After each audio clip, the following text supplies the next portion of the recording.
Pukul 6.30 pagi waktu setempat, sekelompok drone Viper Ukraina mulai melintasi Laut Hitam Tengah menuju terminal minyak Tuapse Rusia. Target ini meliputi dermaga air dalam dan kapal tanker minyak yang berlabuh di sana. Meskipun operasi hingga saat ini berjalan tanpa insiden, semuanya akan berubah drastis dalam beberapa saat. Tanpa sepengetahuan pilot drone Ukraina, sepasang jet tempur Su-30 Rusia telah melakukan patroli udara tempur standar mereka. Pada dasarnya terbang mengikuti jalur udara yang telah ditentukan, menunggu potensi ancaman. Radar mereka tiba-tiba mendeteksi anomali, sesuatu yang seharusnya tidak ada. Pemimpin formasi tersebut memiringkan jetnya dengan tajam. Berada 120 mil jauhnya, berarti mereka memiliki waktu sekitar 12 menit sebelum drone kemungkinan akan menghilang ke dalam kekacauan permukaan laut, sehingga tidak terdeteksi oleh radar. Kedua Su-30 memulai penurunan menuju ketinggian 20.000 kaki. Tuas gas didorong ke depan, meskipun tidak mengaktifkan afterburner. Menghemat setiap tetes bahan bakar sangat penting untuk konfrontasi yang akan datang. Pada jarak 90 mil, pilot utama mengalihkan radarnya dari mode siaga pasif ke pencarian aktif. Ini seperti meningkatkan dari senter standar ke lampu sorot yang kuat. Segera, ia mulai membanjiri ruang udara di depannya dengan pulsa radar yang kuat, berharap menemukan gemayang kembali. Namun, layar tetap kosong. Ia memperluas jangkauan radarnya dari 70 menjadi 120 derajat, mengorbankan kecepatan pembaruan untuk area pengamatan yang lebih luas. Pendekatan ini dapat dibandingkan dengan mengambil gambar panorama alih-alih gambar konvensional, memberikan pandangan yang lebih luas tetapi dengan detail yang kurang halus. Tantangan tersebut berasal dari fisika fundamental. Radar bars yang terletak di hidung pesawat mengidentifikasi target dengan mendeteksi pergeseran Doppler mereka. Pada dasarnya, perubahan frekuensi gelombang radar yang dipantulkan yang disebabkan oleh gerakan target. Fenomena ini identik dengan bagaimana nada siren ambulans berubah saat lewat. Sementara pesawat berkecepatan tinggi menghasilkan pergeseran Doppler yang signifikan, yang dengan jelas mengumumkan keberadaan mereka pada layar radar. Drone ini, yang bergerak hanya dengan kecepatan 150 knot, menghasilkan pergeseran Doppler yang sebanding dengan gelombang laut. Akibatnya, filter internal radar yang dirancang untuk menutupi gangguan laut secara tidak sengaja juga menyembunyikan drone tersebut. Yang memperparah masalah ini adalah penempatan taktis. Rusia telah mengerahkan jet tempur ini di dalam apa yang dikenal sebagai kotak cut. Bayangkan bagian kubik ruang udara tempat jet tempur berputar-putar, siap untuk mencegat ancaman yang menuju ke garis pantai. Namun, zona operasional khusus ini didirikan untuk konflik yang berbeda, mengantisipasi pembom Amerika yang bergerak cepat di ketinggian. Bukan drone Ukraina yang terbang rendah di atas air. Sementara radar jet tempur dapat mendeteksi target hingga 200 mil, jauhnya dari ketinggian 30.000 kaki, jangkauan yang mengesankan, kemampuan ini menjadi hampir tidak berguna melawan drone yang bergerak lambat dan terbang rendah di atas gelombang, yang secara efektif tidak terlihat di luar jarak 40 mil. Pada pukul 6.34 pagi, pilot utama mengamati sinyal samar pada sistem pencarian dan pelacakan inframerahnya. Ini bukan kontak radar tetapi tanda termal. Lebih dari selusin titik kecil dan hangat muncul di hamparan laut pagi yang dingin, menyerupai bara rokok yang tersebar dalam kegelapan. Mereka berjarak 38 mil dan dengan cepat mendekat. Drone-drone tersebut telah mempertahankan ketinggian sedang hingga saat ini, sebuah tindakan untuk menghemat bahan bakar. Namun, mereka diperkirakan akan turun hingga setinggi permukaan air dan menghilang dari pandangan kapan saja. Komandan penerbangan mendorong tuas kendalinya ke depan, memulai penyelaman tajam. Altimeter radarnya dengan cepat menghitung mundur ketinggiannya, mengingatkan pada tampilan mesin slot yang berputar. 25.000, 20.000, 15.000 kaki. Bersamaan dengan itu, drone-drone tersebut memulai penyelaman mereka sendiri, jatuh ke permukaan laut.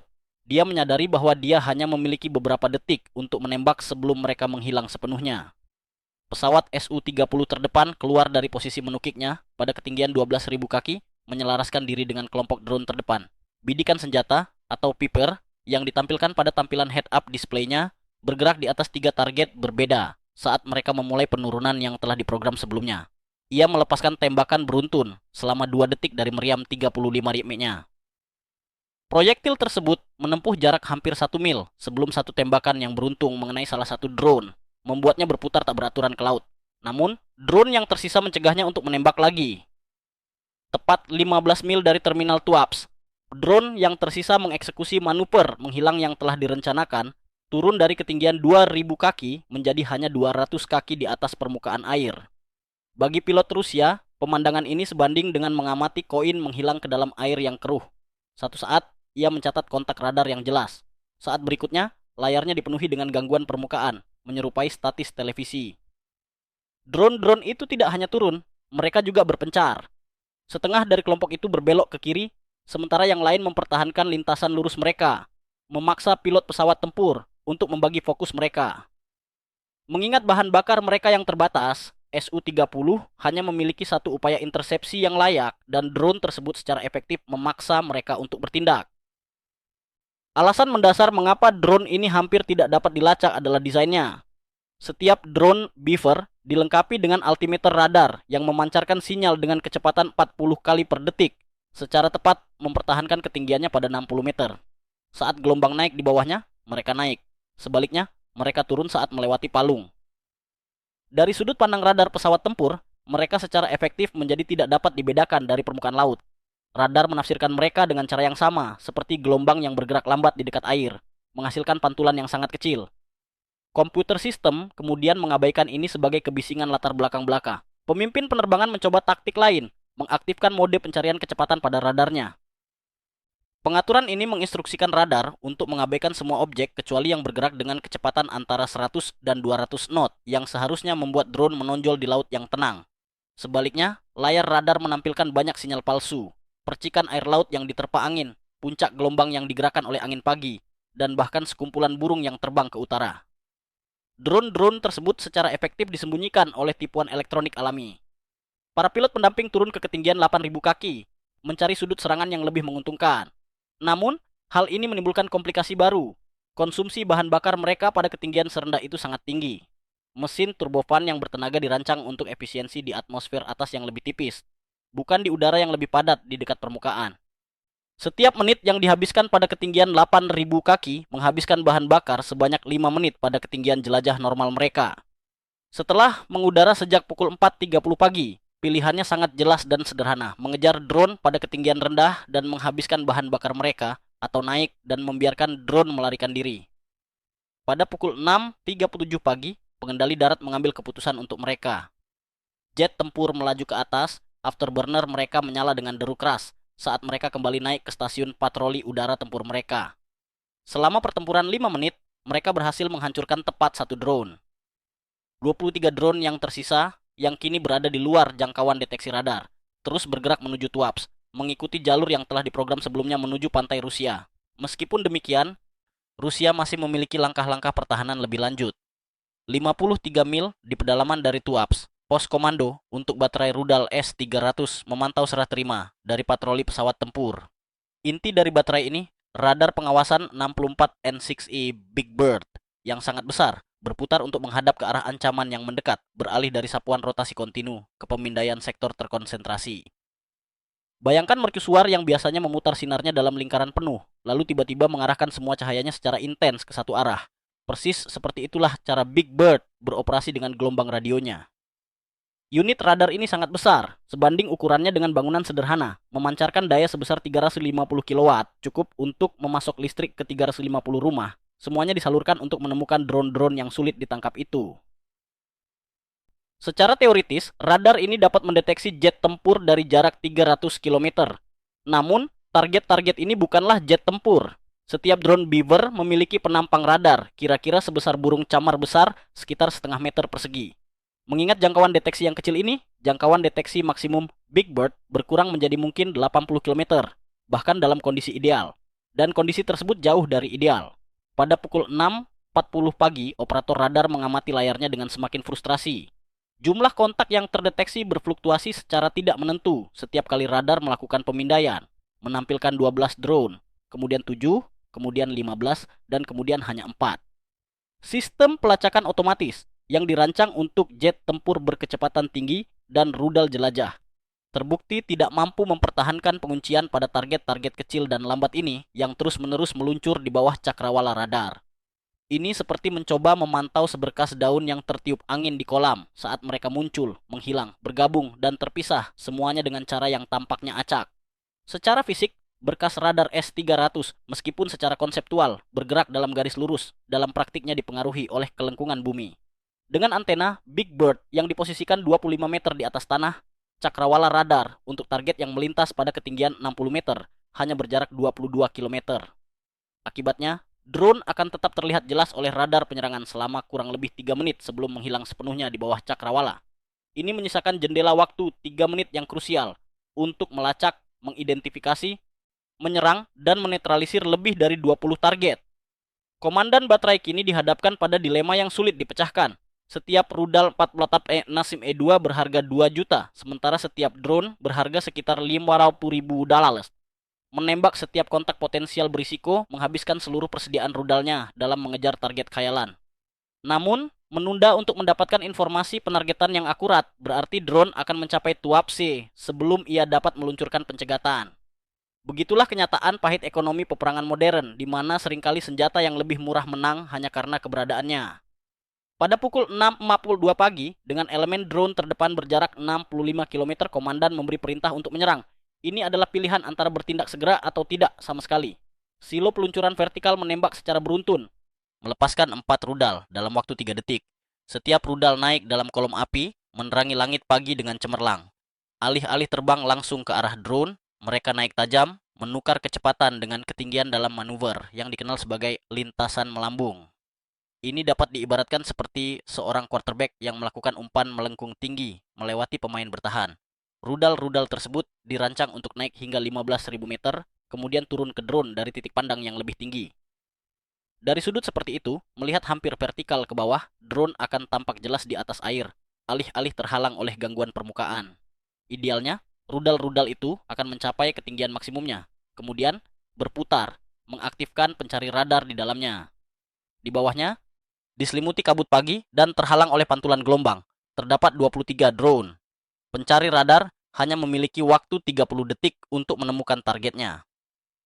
Pencari radar rudal 48N6E2 pertama menyapu sinar radarnya di permukaan laut, mencari apapun yang sesuai dengan profil drone.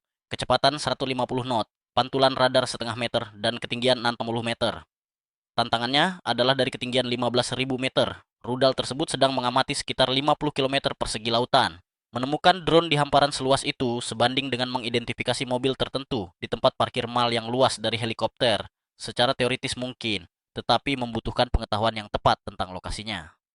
Komputer internal rudal mengidentifikasi kontak yang menjanjikan. Pantulan kuat yang bergerak dengan kecepatan yang tepat. Tampak sedikit lebih tinggi di atas laut sekitarnya. Rudal itu menyesuaikan jalur terbangnya, menahan gaya 30G saat meluncur menuju target. 8 detik menuju benturan, 5 detik, 2 detik. Sekering jarak dekat meledak, melepaskan ratusan kubus tungsten dengan kecepatan supersonik. Target menghilang dari radar, sebuah keberhasilan, namun itu adalah drone yang sesaat naik untuk menghindari antena kapal nelayan. Ini terbukti menjadi kesialan bagi Ukraina dan keberuntungan murni bagi Rusia. Sementara itu, drone lainnya tetap berada di ketinggian 60 meter, secara efektif tersembunyi di dalam gangguan latar belakang radar. Rudal kedua mengunci target yang tampak seperti 3 drone yang terbang berdekatan. Rudal itu menukik ke arah pusat kelompok tersebut. Namun, saat turun melewati ketinggian 5.000 meter, kelompok itu terpecah menjadi puncak gelombang yang berbeda, bergerak dengan kecepatan yang hampir sama dengan drone sebenarnya. Rudal itu mengejar percikan air laut yang diaduk oleh angin pagi. Rudal itu hancur sendiri tanpa membahayakan, hulu ledaknya menghasilkan semburan air yang singkat dan tidak disadari. Skenario ini menggarisbawahi kelemahan utama dalam mengerahkan sistem S-300 melawan drone yang terbang rendah di atas permukaan laut. Sistem itu sendiri dikonseptualisasikan pada tahun 1970-an untuk melawan pesawat pembom strategis dan jet tempur Amerika yang besar dan cepat, target yang mendekat pada ketinggian tinggi. Gagasan untuk menyerang dua lusin drone lambat yang terbang rendah di permukaan laut tidak pernah menjadi bagian dari persyaratan desain awalnya. Itu sama saja dengan menggunakan senapan sniper untuk berburu nyamuk. Mungkin secara teori, tetapi sama sekali tidak praktis dalam kenyataan. Rudal ketiga dan keempat bahkan kurang berhasil. Pada saat pencari targetnya aktif, drone telah melakukan manuver yang telah diprogram sebelumnya, menyebar di area seluas 20 km. Apa yang awalnya merupakan kawanan yang terkonsentrasi, kini telah berubah menjadi awan yang tersebar. Pencari target rudal yang dirancang untuk mengincar gema radar paling kuat dalam bidang pandangnya, gagal menemukan target apapun. Analisis biaya operasionalnya sangat mengerikan. 4 rudal diluncurkan, 1 drone hancur, dan 6 juta dihabiskan. Dengan kurs seperti ini, Ukraina dapat menanggung kerugian drone tanpa batas waktu. Yang lebih mengkhawatirkan bagi Rusia adalah kenyataan bahwa drone yang selamat kini berada dalam jarak 30 km dari garis pantai setelah menembus zona jangkauan efektif S-300. Meskipun baterai tersebut memiliki rudal tambahan, tantangan geometris pada jarak sedekat ini membuat intersepsi hampir mustahil. Rudal-rudal tersebut kurang memiliki kemampuan manuver untuk melakukan belokan yang cukup tajam untuk menyerang target yang terbang rendah dan bergerak lambat. Pada pukul 6.45 pagi, kontrol darat mengkonfirmasi 22 jejak yang masih bergerak menuju target. Pertahanan utama Rusia bukanlah rudal atau pesawat terbang, melainkan serangkaian gelombang radio tak terlihat yang dirancang untuk mengganggu navigasi mereka. Strategi ini harus cukup. Tepat pukul 6.50 pagi, saat formasi drone melintasi tanda 15 km dari Tuapse, sistem navigasi mereka mulai menunjukkan perilaku aneh. Meskipun penerima GPS menunjukkan kekuatan sinyal penuh, melacak 12 satelit, geometri sempurna, dan penerimaan yang sangat baik, solusi posisi yang dihitung sama sekali tidak masuk akal. Pada satu saat, mereka tampak berada di atas air. Selanjutnya, mereka tampaknya berada 500 meter di daratan, kemudian kembali ke laut dan selanjutnya menampilkan lokasi yang akan menempatkan mereka di dalam gunung. Sistem perang elektronik Pol 21 Rusia baru saja diaktifkan. Pol 21 beroperasi bukan sebagai satu perangkat pengacau yang kuat, tetapi sebagai susunan banyak pemancar kompak yang tersebar di seluruh zona industri Tuapse. Setiap unit yang terletak di menara seluler, atap, atau lereng bukit memancarkan sekitar 20 watt interferensi radio yang disetel dengan tepat. Meskipun tidak lebih kuat dari lampu meja, output ini secara tepat menargetkan frekuensi yang digunakan oleh satelit GPS dan GLONASS. Akibatnya, penerima drone yang mencoba menangkap sinyal satelit dari jarak 20.000 km di ruang angkasa malah mendapati sesuatu yang setara dengan seseorang yang berteriak langsung ke telinga mereka dari jarak hanya beberapa kilometer. Yang membuat Pol 21 sangat cerdik adalah metodenya. Ia tidak hanya mengganggu sinyal GPS, ia secara aktif merusaknya. Setiap pemancar menyiarkan sinyal satelit simulasi, masing-masing dengan waktu yang sedikit berbeda. Penerima drone terus beroperasi dengan asumsi navigasi normal, melakukan perhitungan seperti biasa. 4 sinyal satelit secara teoritis akan memberikan 4 jarak, dan perpotongannya akan menentukan posisi. Prinsip geometris sederhana yang seharusnya bekerja dengan sempurna. Namun, satelit ini pada kenyataannya adalah pemancar berbasis darat yang mengirimkan tipuan yang dirancang dengan ahli.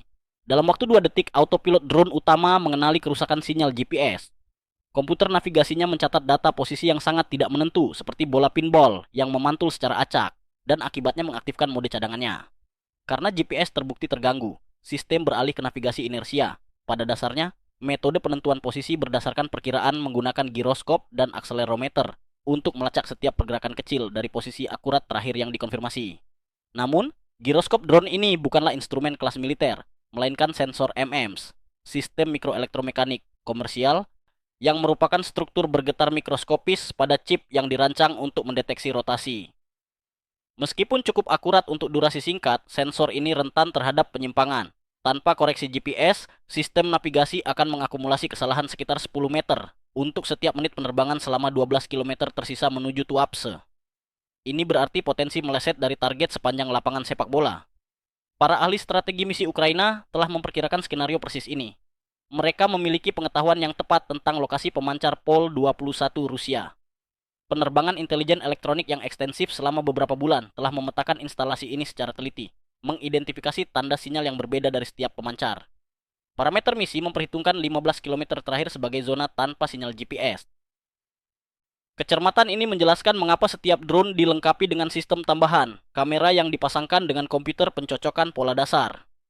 Pada pukul 6.51 pagi, kamera drone utama menangkap landmark paling mudah dikenali di Tuapse, menara peretakan katalitik kilang setinggi 140 meter, yang mencolok dengan skema cat bergaris merah dan putihnya. Algoritma pencocokan pola membandingkan visual ini dengan gambar yang tersimpan, mengkonfirmasi kecocokan, dan segera memperbarui solusi navigasi. Meskipun sistem navigasi inersia (INS) mungkin mengalami pergeseran, drone sekarang memiliki posisi yang tepat relatif terhadap menara tersebut. Petunjuk visual lebih lanjut muncul. Dermaga berbentuk Y yang menjorok ke laut hitam, susunan tangki penyimpanan yang sistematis, dan lekukan khas jalan raya pesisir. Komputer setiap drone terus membandingkan input visual waktu nyata dengan citra yang diharapkan, mengoreksi perbedaan navigasi secara instan. Metode ini masih sederhana namun sangat efektif. Pada dasarnya menggunakan bentang alam fisik sebagai peta navigasinya. Pada pukul 6.03 pagi, drone Beaver utama memulai penyelaman terminalnya. Kameranya mengunci struktur segi 8 tempat 6 pipa besar bertemu. Manifold ekspor utama yang bertanggung jawab untuk mengumpulkan minyak dari seluruh kompleks kilang. Meskipun sistem navigasi inersia telah bergeser 47 meter ke timur selama pendekatan tanpa GPS, penguncian visual berhasil mengkalibrasi ulang lintasannya. Drone tersebut dengan ahli bernavigasi di antara dua cerobong api, dengan kobaran api yang hanya beberapa meter dari ujung sayapnya. Saat benturan, hulu ledak seberat 40 kg meledak, menghancurkan rakitan katup manifold, seolah-olah palu godam telah menghantam gelas anggur. Minyak di bawah tekanan 800 PSI menyembur keluar dari segel yang pecah dan flensa yang retak.